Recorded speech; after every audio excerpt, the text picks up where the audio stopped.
I don't know what I'm supposed to say.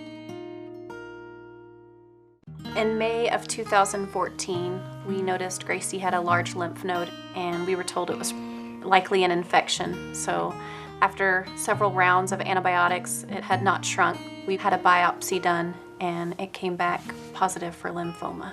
It was a fairly rough several days for us while we went back in for further biopsies and tests until we got the final answer that was actually lymphoblastic lymphoma.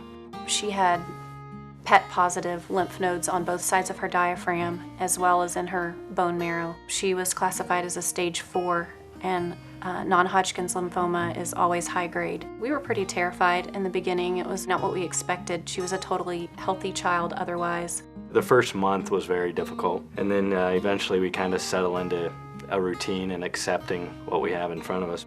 It's a 27-month treatment plan. So the first 9 months, she had the more intensive phase and several hospital stays, and she had the chemotherapies that make her lose her hair. 1 year ago, we shaved her head, and so now here we are. So she's done with that chemotherapy, and she still has a daily chemotherapy that she takes orally. At this point, she has until October of this year, and then she'll be finished with her treatment. Make-A-Wish is an organization that makes things possible for children with life-threatening illnesses that they wouldn't get to do otherwise. So you get a key and you open this door, and then there's squares and they light up. You're supposed to step on them, and then you go to this thing, and it's like the bottom of the wizard's hat. Mm-hmm. And what happens there? And then you put your wish in. So where all did we go when we went to Florida? We went to Disney World, and where else? Harry Potter Land. That was Universal Studios. Harry Potter Land. You buy these wands and you do spells in these different shop windows. And SeaWorld? SeaWorld, yeah, that's fun. Yeah, what happened with the whales? You splashed me. And one of her favorite things was staying at Give Kids the World. In fact, she wanted to stay home from the parks. There's no hospital stays and no pokes, and it's just all about fun and being together. And they had, what kind of party was your favorite party? Pirate Princess Party.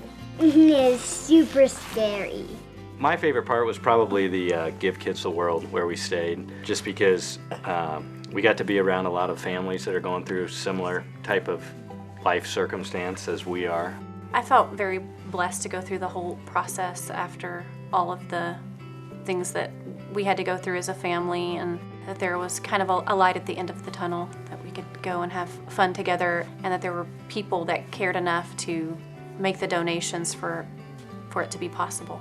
Gracie's Make-A-Wish trip was in September of last year, and then in October I deployed to Afghanistan. Make-A-Wish, the organization here, worked with us to get everything set up prior to that deployment. Being able to go on the trip as a family was kind of a special moment that took us away from kind of what we'd been surrounded by for a long time. One of the things that Make-A-Wish did while I was deployed that was really neat was Graceland got chosen to be the Grand Marshal of the Electric Light Parade in Ogden, where she got to wear a mermaid tail right on a float and then be the one that lit the lights for their whole Christmas village. The Grinch pushed me. And then what happened? I hugged the Grinch. And then what happened? I turned on the lights. And? And everybody cheered, and there were fireworks. Ah! I guess if I had to find positives in the overall experience, probably one of the neatest things we've seen is just the community support. Organizations like Make-A-Wish, Give Kids the World, just have had a lot of outpouring of love and support from our community and friends and family. That's been very good throughout the whole process. I like Make-A-Wish because it's cool and you get to do fun stuff and do pretty much whatever you want.